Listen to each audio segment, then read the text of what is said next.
You can't do everything. But they did have some success with the marsh grasses. I wanted to talk to them a little bit more about the kind of sediment that they used, and I don't know if, how that goes. They did the research project in all of the estuarine reserves. There's like 8 different reserves around the country or so, and so they did different ones. And I don't know, that doesn't sound like something that you could get easily permitted. They had pretty good success though. And even with the deeper ones, they had pretty good success. So that was really interesting. I really enjoyed her talk. And then Rick Nye from Monomy National, he talked about erosion and retreat. They have Monomy National Wildlife Refuge, and they had some huge erosion, and they just started taking their buildings down and moving them back. That's. Yeah, face south, just like the South Shore. Yeah. And they picked up the concrete and, turned it back into nature. And then James Langell, he talked about, undevelopment as a planning tool. His talk was really well received. A lot of people, I've heard comments about that. So it was nice. I've not heard Jim talk in a long time. How many houses have they actually bought some houses, property, The, land bank? That's what they're doing, right? They're buying houses. yeah, Then they buy one out on the opening too. I think they have. But yeah, Chris would have a map of all of the properties that they have. But, who else talked? Did you? I interject on that? Sure. I unfortunately tried to register too late and it was indicate there's no opportunity to register. You should have just come. Should just come. Yeah. Oh, It was pretty well was it attended. full? Oh, good. Okay. Yeah, it was really well attended, but it was the choir. Yeah, I knew almost everybody there. that's the way it always Right. is. Yeah, no, I should have just showed up. I know the land bank did buy property. I think it was announced in the beginning of last year, 2023, on the eastern side of Old House Pond that includes a house that, as I understand it, that won't allow access to the pond through that property. And so there's a lifetime agreement with the owner, the seller, that she'll live there. And then after a year from her departure, they will take the house down. And he was quoted in the Gazette at the time stating that this was taking the house down was basically an ecologically significant step for the health of the pond and so on. And it's something about which I have questions. I honestly don't understand what the benefits are of taking down, last I knew, a $500,000 assessed value house. And at a time when there are housing shortages, when that house could sit there and not, given the clean two technology, have fundamentally functionally zero impact from its nitrogen and its phosphorus.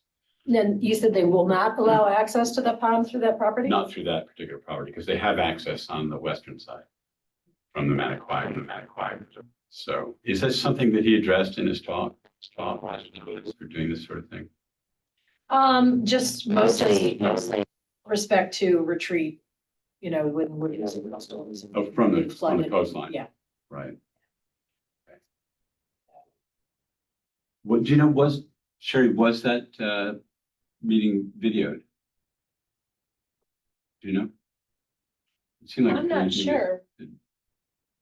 Would have been good to do. Okay, Yeah, I'll try to look into that. I can ask Liz. Or you could talk to Sea Grant, and then,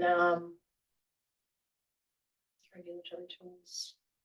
Cape Cod Commission came and talked about their regulatory tools for coastal floodplain resilience.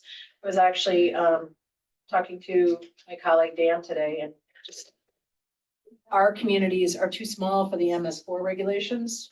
But I was like, why don't we look at adopting them anyhow? At least portions of them. What is they exactly? They're the marine sanitation.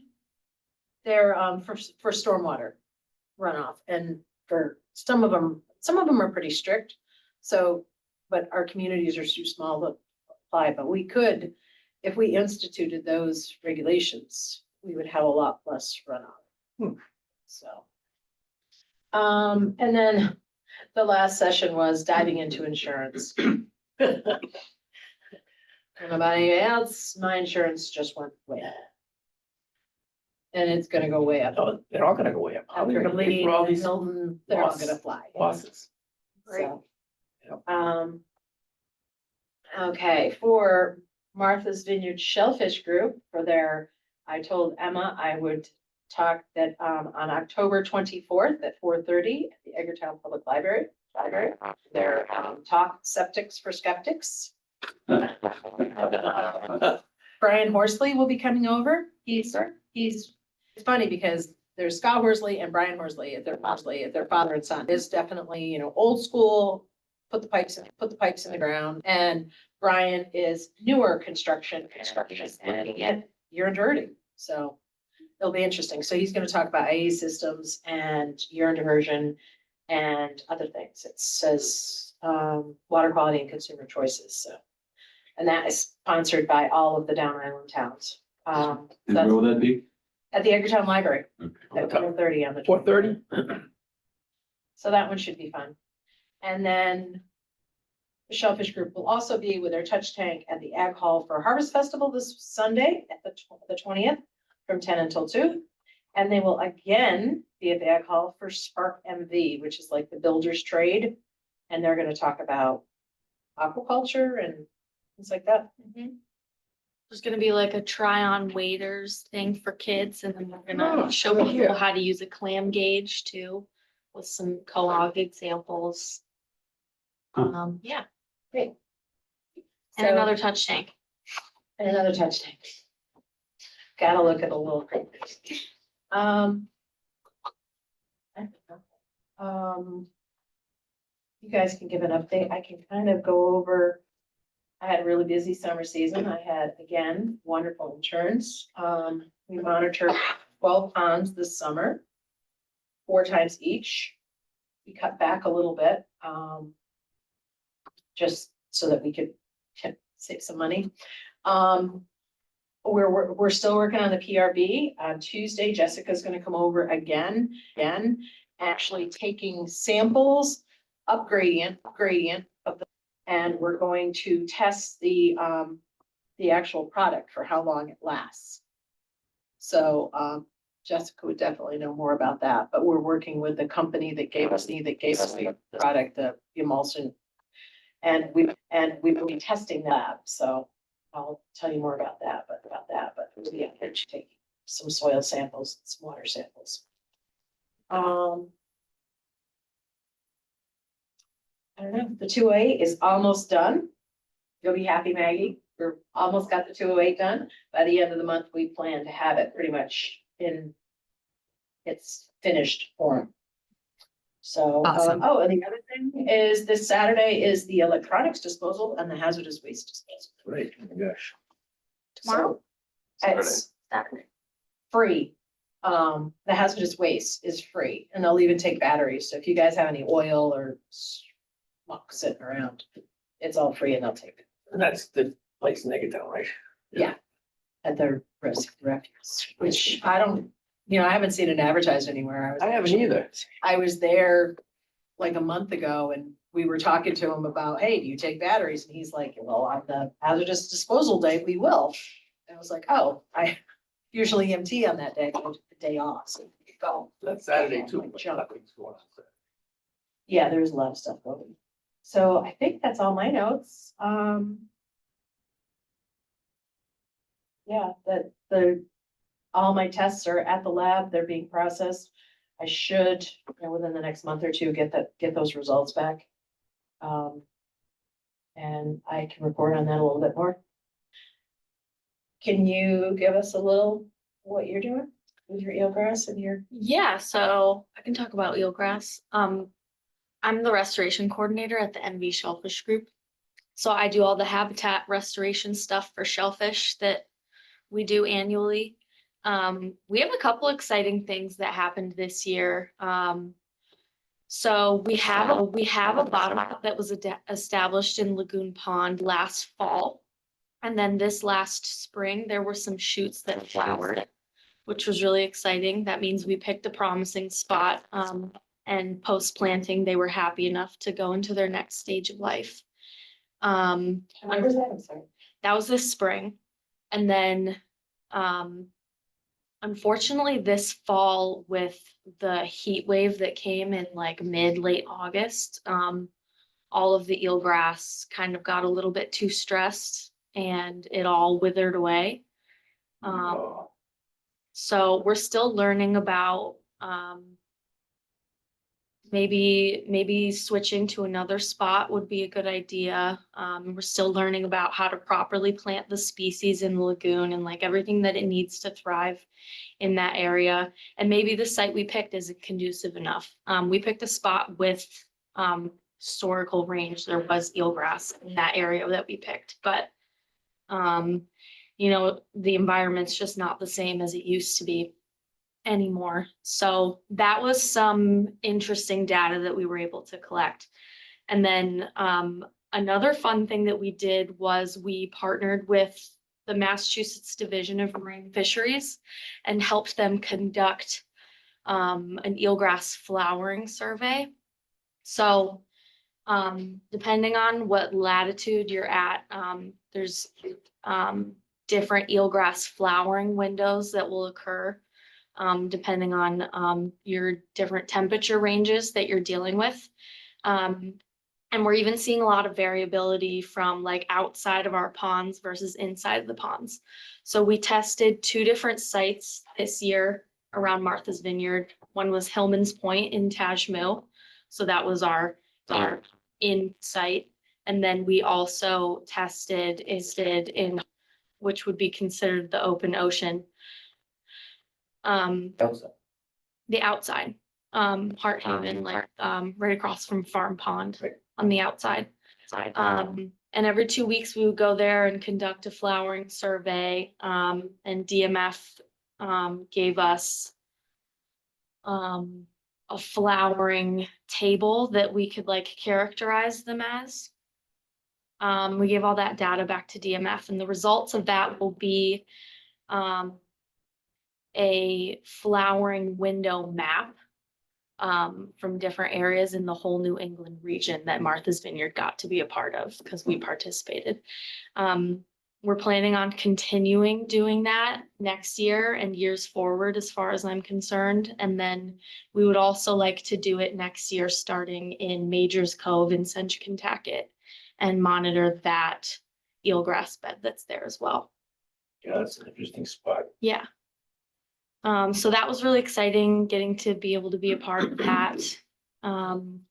And then one more fun thing that we're doing is we're collaborating with Stony Brook University to collect flowering shoots in some upper areas of some of our coastal ponds. So we picked Farm Pond and Stonewall Pond. It's these areas with a lot of groundwater influence, but there still is a lot of eelgrass in those areas. So we're going to be doing genetic sampling testing with Stony Brook University to see why those populations are as hardy as they are. So I'm really excited to see the results of that as well. And that's happening currently as we speak. A package with a little toolkit going out there and collecting samples for them next week. And I can share what they can tell us when they get back to us about it. Yeah, that's about it for now. Right. Fun different stuff. That's real. I'm John Shrill. Very interesting. So I'm wondering about the results you had that you first mentioned in the lagoon, where you said it seemed to be because it was so warm. Yeah. Were those all at the same depth? Yeah. And So we picked our spot. Our spot is right near the bridge on the Oak Bluff side of the lagoon, right on that sand flat. On the edge of right where it gets deeper, a little bit towards the old lobster hatchery. At low tide, it was probably 3.5 feet water depth. And And the only thing I could chalk it up to, my best guess is that, so these were transplanted shoots that were rescued from the Nemsha Harbor. And my best guess would be that the shoots we used were from a more cold tolerant population that had never been exposed to such high temperatures that we experience in the lagoon annually. So that might be why they diminish during the hottest part of the year. They just didn't have that hardiness. So I would like to try transplants from the lagoon. I'm having a little bit of an ethical battle with that though, because there's not enough of a naturally occurring meadow in the lagoon for me to like feel comfortable taking from. So another thing that we would like to move more towards is collecting flowering shoots and cultivating the seeds and focusing more on planting seeds in that area and seeing if that would also be successful. Is there a range of temperature variation within the lagoon? Some part of the lagoon that maybe due to more is cooler perhaps than the site you So yeah, use? we picked a spot near the bridge because it does have that flow with the incoming and outcoming tides. Where the And- eelgrass used to be, Yeah, where the dredge uh-huh, Yeah. and the bridge. uh-huh. I don't know. I think we picked a good spot that is influenced enough by the cooler, like open ocean coming in from the harbor, but I don't know. Still too warm, I guess. That's also just my guess. It could have been put away for a number of other reasons. Typically with eelgrass, temperature is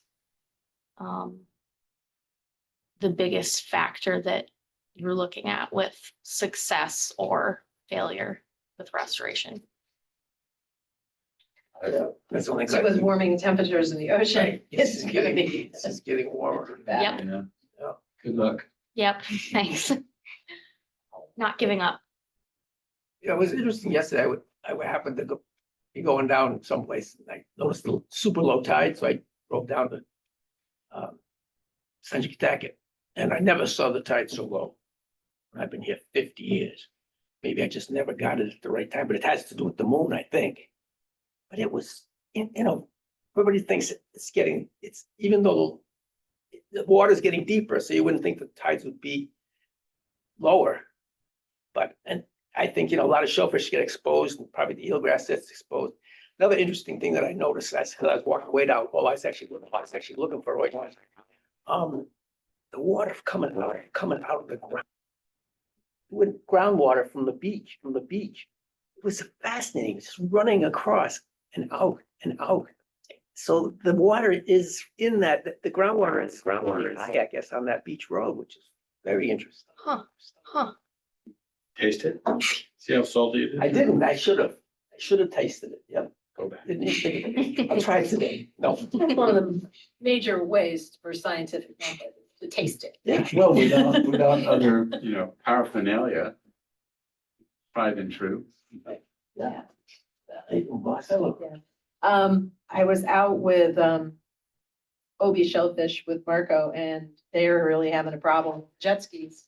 They're putting down their seed and the jet skis just just suck it up into their propellers and just spit it out and they're all dead. He's like, there's dead seed everywhere. So, that's, is it an issue for Lagoon too? It's not as bad, thankfully. There's less like traffic of the jet skis, but it still happens quite often because they get to go wherever they want really with the jet ski. So they tend to go in the really shallow areas where it's good for seating areas. It's very unfortunate. So that's been a major, I know I wish Emma was here because as a select person, she could talk about the regulations for the jet skis, but I can't really address it. I just know that Marco's like, there's just dead seed everywhere. He's like, why even bother? Kind of. It's too bad. And I think they're talking about raising the fines for the jet skis just because it's like $50 now and they've pretty much been laughed at, said that's like going to the beach in New Jersey where we're from. Yeah. To pay for parking, that's just like Yeah, cost of doing business to go to the beach, yeah, not taking it seriously. if they can even catch them. So, yeah, so we'll be definitely hearing more about that. So, Mr. Turner has joined us. Does Mr. Turner have anything to say, add to our discussion? This is our, yeah, that's my, the executive director of mission. Hello, hello. Aiden. Yes, before, nice to see you again. Ellie. No, I'm just, I'm sorry I'm late, but I was at a different meeting. We're just kind of cleaning up, talking about what we did this summer, what the commission's doing. We went over the coastal conference and Ally gave us a really good overview of what they're doing with this eelgrass. And can you mention anything for the DRIs, or do we just not talk about that? Anything about water quality? I don't have much to say about that. It's becoming, I think, understood that if you have a development of any consequence, that you're gonna have to use an enhanced, and you're in an impaired watershed, which is most of the island. You're gonna have to use an enhanced nitrogen removal system. It's becoming, we have more options for that. Even the ones that, like a fast system where it previously did at a certain level, it's taken out more and more. The nitro system, which was developed here, is, I believe, going to be in general use pretty soon. They're doing a big development in Falmouth, which will take it over the top. So we're making a lot of progress on that. Our Up Island 208s will be completed. I'm talking to Ms. Casso by the end of the year. And then we'll do a presentation because that's pretty much state of the art.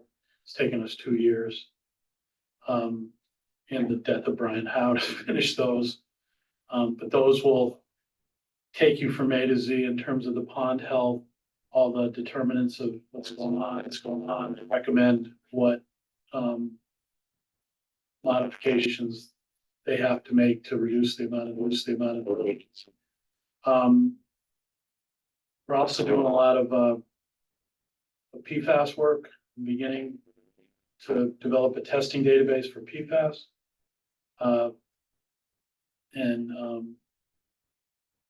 We'll, I guess, be reporting more on that as we get more information, but we did do a project with the water district this summer where we tested the low-hanging fruit, which is landfills and other kinds of things. Have any of those new systems been officially approved, or are they all still being studied? Which the IA system? Yeah. But like I said, the nitro system is very close. You have to do like 50 of them, and you have to do 50 of them for a certain year, for a certain time, to show that they really work through all. And the nitro systems are getting to that pretty close. They just And the put, nitric system with P.O. Lombardi's nitric system is also. Oh, good. is the nitric system in general use? Maggie, do you know? Is the nitric system, P.O. Lombardi's system, is that Lombardo or Lombardo? Lombardo. Is his system in general use? I don't know. Let me pull up the ban art list right now. For general use right now, we have the Septitech Star system, and then we have the Advantex treatment systems, it looks like. So I think Nitrex and Nitro are both still in provisional use. Right. Okay. Yeah, definitely nitro is definitely in it, but the Schubel Pond stuff is expected to push them over the next 6 months. Maggie, there are other systems that have lower nitrogen other than below 19, Are there other systems trying to shoot for that too, or? Not that I'm aware of. But over time, hopefully we'll be able to move more systems up into general use. Yeah, the fast systems claims, which is a sort of a closed-in system, claims that they can do 11. Because at least we've seen that a couple of times. Yeah, I think just the most difficult part is, is the testing parameters, you needing the 50 sites and needing 3 years worth of data to qualify really. Right, that's what I'm saying with nitros, Yeah, is waiting 3 years. yeah, it We're just also takes doing a time. PRB. We're in the process of doing a PRB with the University of New Hampshire and the University of Massachusetts. On the Oak Bluff side, we are sort of looking at where we're gonna put it. So I think that's in the next year. We'll be doing that.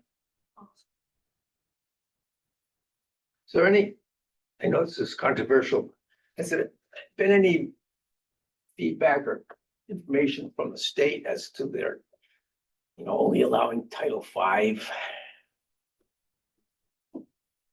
be installed without going through all this hassle? We have Maggie joining us, which we don't want to put her on the spot too much, but that's. I don't see you changing Title V. I don't see the state changing Title V anytime soon. Yeah, I don't want to make any overview comments for DEP as a whole, but to my knowledge, Title V is standing strong.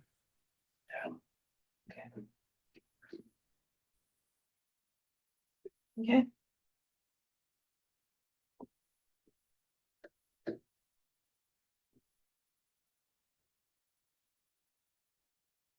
Is there anything else? Do we want to? We want to stay with the third Thursday at 12:15. Yeah. We're okay with that. Okay with that. And I know some people said there might be better times recording them. This one was a little bit late, but I am recording them, so they are available if anybody wants to see them, and I'll put them up so they're accessible. And keep it hybrid. Yeah, I think it's a good option, and you have We such have a, Gail joining us. you have a wonderful Mhm. system, you have the best system of any I've seen. Sit here and feel like you're in this meeting, right at home, feel like you're in this meeting. Oh, okay, that's good to hear. She's, she's so clearly, I mean, you can hear, like she's right in the room. It's amazing. Right. It's amazing. Okay. That's good to hear, Adam? Gail. We have tweaked this a lot. Well, we had to design a system for 17 members. Right. It's not 3 or 5. I could have done that in a minute. So there's 17 people that have to be seen, and so thank you, Richard. Yeah. We have tweaked it a lot. No, it's great. So compared to most of the other meetings I go to. Gail, you want to say anything?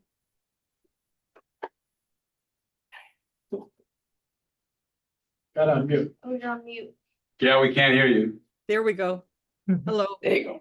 Hi. No, I am just so glad to hear everybody give their input and that the Alliance is still alive and well. And, that's what I'm concerned about. And I've been handing out the blue pages that we did. So I hope other people will do that as well, to spread the word and let people know about the Alliance, what the work is. And I'm glad you mentioned that, because that was one of the things I wanted to bring up. Would we want to go ahead and get it into at least online version in Portuguese? I can have it, the one that we updated, I can have that translated into Portuguese. We're not gonna do any more updates. That's a big process, and You have money to do that. no, I don't have any money, but I can try to find money to get it, and then try to get it to some of our local community members. Like, I know Elio comes to mind. He's fantastic. I don't know if he's busy, but he can Yes. also put me in with some other people that could Yeah. read it over and make sure that it makes sense. Yeah, So would you be amenable to just getting the online version for the Portuguese version, and then we can see how much it's gonna cost for printing? Printing is just skyrocketed. The company we use is actually in Washington State, so it's not Right. just printing, it's shipping. When you say updated version, when was this updated? There are just 2 versions that I know of. Yeah, there's just 2 versions, and it's the second version. The one was the original version, and then we changed it. probably, what, 7 years ago. Right, And we printed out a new batch. right, I've seen that. And so I know we've talked about this before. So the original version, thanks to the tribe, thanks to Mhm. Fred, they did, it was done in Portuguese and printed. Right. And I think I looked into it. I don't think there are any Portuguese versions in the libraries. I checked with Clams, but I got a couple of leads and some suggesting that, I don't know that I followed up all of them. Some suggesting that there might be copies at a market that's geared towards the Brazilian community. So I could look into that. But I mean, if we could find a hard copy, then going from there would save a lot of effort. Right. So I'll find my notes and follow up on that. But when we updated it, we went through and made sure that all of the phone numbers were correct, the websites were correct. Right. Yeah, my interns at the time spent a lot of time on that. Right. Peter worked with you a lot on that, Gail. And, Maybe we're speaking across purposes. My thought is that, I mean, if you're talking about taking the revised version, the updated version, the latest version, translating from the English to Portuguese, it just seems to me that if you actually have a copy of the original Portuguese version, that Oh. to then go from that and make the changes. I mean, I don't know how many changes or whether you've got, as it were, a red line copy of the original where you can see the changes, then just be going through the Portuguese text. And Makes then we sense. would have to translate the whole thing.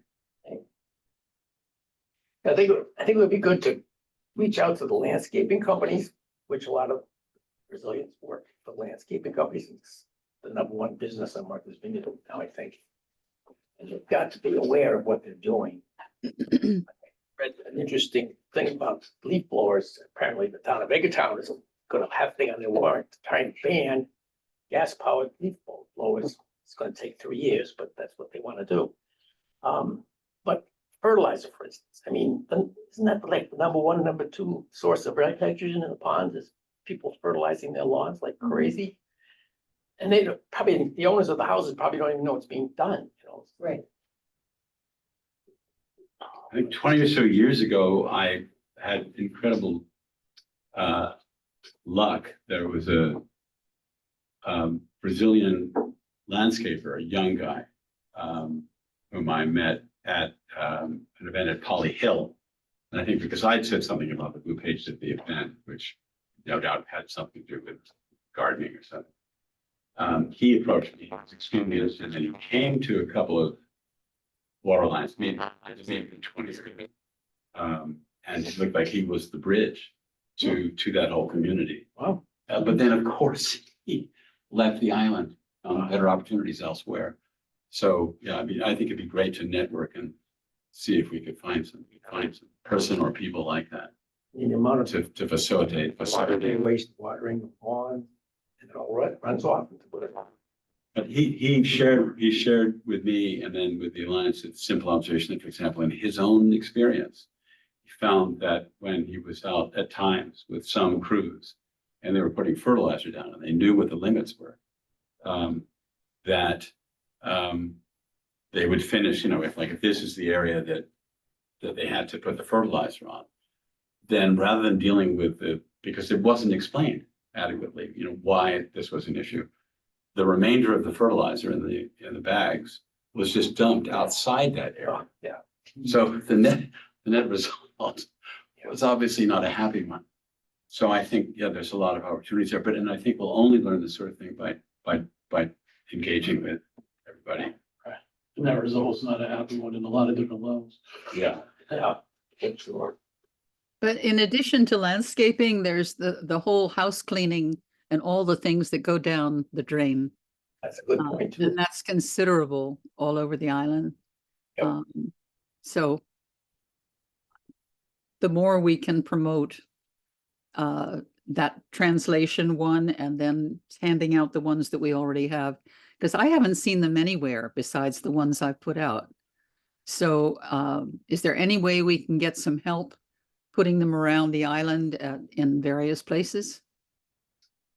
Nina, our education and outreach manager, whenever she does talks at the Eggertown School and the West Tisbury School, she leaves a stack in the classroom. That's great. So it is getting around a little bit. The other thing is bookstores, handing out, because I put them in a bunch of grapes before I gave them to people who rent houses. I mean, that's for the summer more, for temporary people who are here. Things like that, in addition to the schools. We need to get them out into the commercial world. Realtors, Chamber of Commerce. Yes. Yep. Mm, Well, I have I- boxes of them if there's somebody who wants to. I usually, if I go to a town hall, I'll take a stack and replenish. Right. But, yeah, that's just, We'll give them out at Harvest Fest. There you go. I'll give you a box before you go. Okay, that'd be great. I can spread the word this Sunday. How many are left of the I'm Last not sure, thing you but we did. still have several at least 10, 15 boxes left. Yeah. But Yeah. I could look into pricing for reprints, but, like I said, it's just kind of hard because the printery, the company that does it, kind of owns that. So I can't just take it somewhere else. Oh, I don't think, I could talk to like Tisbury Printer or something. And ask them if they could reprint, but I don't know if there's a copyright. We'll have to look at it out there. I will publicly acknowledge that it was something that Ray Carney got tired of hearing from me, but when we were first creating the Blue Pages, I was advocating and will advocate again now. It's easy to come up with ideas for other people to do work. The utility of distilling or boiling all water-related images. The Blue Pages down to, say, a refrigerator magnet, like 3x5 or something like that. With like, what are the most essential take-home points? And that could to the Blue Pages online and so on. And then, in fact, I found that the Chesapeake Bay Foundation did exactly this. So what I ought to do, I guess, I'll create work for me. I'll try to get a copy of Chesapeake Bay Foundation version Great. and see, because I remember when the Blue Pages was first produced, it was distributed for free as with the MV Times, because the Times was then distributed for free to every postal Right. client. Day. And we went to the various post offices to gather up from the recycling bins that were then out in the post office, all dumped copies Yeah. of the thing. So I'm confident, speaking from experience in my own people I know well, that it's not read enough. It's not looked at and then it's forgotten. Yeah. So I think if there was a way we could have it literally in front of people's faces more often and for longer, it would be Yeah. beneficial. Yeah, that's a good idea, especially with all the weekly rentals. Some of my customers I used to work for, I would print up something and tell them how to rid of their trash, what they can what they can compost, what they can recycle. Leave that right there on the refrigerator so that they can see it. And just like you say, it's very straightforward, but good to have something that's could go on everybody's refrigerator. And rents their houses on a weekly basis. And the other thing was, but Gail mentioned was these houses are getting cleaned once a week, every weekend. That's 4 hours on Sunday where the cleaners go in and clean these houses every week. And they're using powerful things that work quickly, even though the house probably doesn't need to be cleaned. So that's a good point. Which is one thing, it's like, I hate to scare people, but it's like, everything you put down your toilet, down your sink, is going to come out in the water. It's like, my family we were at Saginaw Lake and I was like, yeah, it's like, if you pee in the water, you're peeing in the water that New York City's drinking. And New York City has really nice water because the Saginaw is this beautiful pristine lake, so. But it's kind of terrifying, but every drug you take, PFAS, your Teflon pans, it's bleach, all those things you're drinking. It's, I don't know, maybe that's the scare tactic we need to use, everything goes into your drinking. Goes back to that, the watershed map, Gail. The watershed model that we did. Just showing people what happens in your watershed goes right into your water. But I was gonna say, the other advantage, and I can remember bringing this up years and years ago.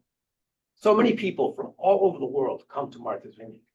And if they see that we're trying our best to protect our environment, and they can learn some of the ways of doing that, they take that home with them when they leave. So I think that's important. So with respect to communicating and the idea of a fridge magnet and so on, I mean, I have occasion to deal with tenants where we are in West Tisbury. And I know even with my own family, there are differences of opinion as to what is appropriate to say in an information package to tenants about things like along exactly what you're talking about with respect to these are septic systems, not sewers where we are. But I think, because I would guess that the overwhelming majority of people that are tenants here, summer visitors and so on, are coming from somewhere where there's a sewer system. And so there is this assumption that you can put everything down the toilet or down the drain. And so I'm thinking that in this case, just this one issue of, what you do and don't do with respect to flushing your toilet or putting something down the drain might be an opportunity to have a distillation, set of bullet points that realtors, rental agencies would have on hand to give to every tenant. And that would have up, in the bathrooms or distributed to the tenants themselves to increase the likelihood that people aren't doing things that they would regret if they knew what the significance was. And to formalize it in that way would also, I think, make it easier to have it as something that people were willing to attempt to communicate.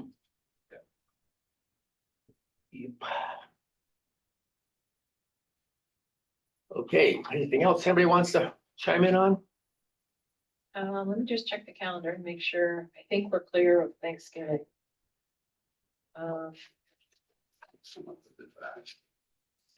Thank you. Richard, you're not a caretaker anymore? You retired I from that? actually have customers that I'm waiting for them. Because I know they're not gonna sell their house until they die, and then the kids inherit it at a lot lower rate. I'm almost convinced of that. These people who own these houses don't even come here anymore. And their kids occasionally come here. But so a lot of them need a lot of That's work. interesting take that you just. No, I think that's what it is myself, I mean, they bought these houses for $25,000. I understand. And now they're worth, I understand what you're talking some of them $2-3 million. So. Well, thank you, guys. And, So our next meeting will be November 21st, which is the week before Thanksgiving. Okay. Goodness gracious. the week before Wow. Thanksgiving. Oh, it's going so fast. Ryan. okay, thank you. It'll be 12:30 Ready? hybrid. Yes, Okay. Try to keep the herd in place. Sorry, Should grab. almost. and I will put out at the beginning of the month, and then I will put out like a week before. Does anybody have anything that they would like to hear about at the meeting? So that. I'll try to get some of the pond groups to talk about what their initiatives I maybe. take, first of Um, all, I may have my water quality data back by then, and we might have something on the 208, but if there's anything, please let me know if you want to hear from anybody or anybody. Did you hear about any update? quality it should not be No, they shouldn't have to do that. for the island. Are we still on? I'm sorry? Anything with GS, maybe? Yeah, I'll have to check in with I Tim. thought, yeah, I mean, They're very funny because they will not put anything out draft. It has to be Q&A by several different, the whole entity. They're like, 10 people have to review it before we can put it out. They don't put out anything draft. I don't know. Do you deal with them, Maggie? USGS, they're like, we will not put out any document until it's been solidified by everybody there. I haven't had to deal with them, but I'm sure the hydrogeologist on my team has quite a time with them. So they're doing Sounds cool. the start of the project was the effects of sea level rise on the groundwater here and our sole source aquifer. But they're also doing hydrological to see where the groundwater movement is. So it's morphed into a few other things, but it should be interesting. They said it would take about 3 years. So I think we're definitely in year 2. So yeah, I'll see if I can get Tim to give me a little update of what's going on with that.